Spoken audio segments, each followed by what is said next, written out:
আসসালামু আলাইকুম রহমতুল্লাহি বারাকাতুহু। কেমন আছেন আমার ইউটিউবের সব বন্ধুগণেরা? আমার আজকে কতদিন ধরে মন চাইতেছে মেথি শাক খাইতে। আর কি করবো, বাজারে যাইয়া শাক আইন না সুন্দর করে কাইটটা বাচ্চা ধুইয়া লইয়া লাইছি। এর বাদে আর তো তেল তো দিয়া রান্নার লাগে, এটা তো সকলতই জানে না, এটা আর কনের মতন কিছু নেই। দিলাম কতটি রসুন, দিলাম পেঁয়াজ, এর মধ্যে দিয়া দিলাম কতটি মরিচ ফাইরা। আচ্ছা লাড়তে লাড়তে একটু কালা কালা হয়ে গেছে। হেয়ার বাদে দিছি পানি, এর মধ্যে দিছি হলদির ফাঁকি, মরিচের ফাঁকি, লবণ দিয়া মারতাছি গুঁড়া দিয়ে ঘুরতে ঘুরতে মশলা দিছি মা খাইয়া।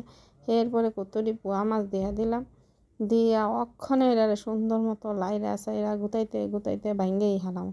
বুঝছেননি বন্ধুরা? এটার এমন কইরা গুতায় গুতায় লাইরা লাইরা ভাঙবেন যেন এটার শরীরের তেল মেল যা আছে সব বাইরে যায়। এই দেখেন এক্ষণে দেখা যাইতেছে তেল গিলান সব বাইরে পড়ছে। এখন কি করছি, ধুইয়া কুচায় রাখছিলাম মেথি শাকগুলি, সেগুলি সব দিয়া দিলাম। দিয়া এইবার খুরচুন দিয়া সেই গুতাইনা মাছের লগে শাকটিরে মিলাইয়া গুতাইয়া একেবারে ইচ্ছা মতো লাইরা চাইরা সমান করে হালাইলাম। চাইয়া দেখি শাকেরতে পানি উঠছে। অনেক খিতা করবো, জালটারে সাইয়া বাড়াইয়া দিয়া ইচ্ছা মতো লাড়তেই থাকবো। এই ধান খাওয়ানোর উপযুক্ত হয়ে গেছে। এরম করে রাইন দেখায়া দেখেন আঙ্গুল 4টা ভাতেরে খাইবেন।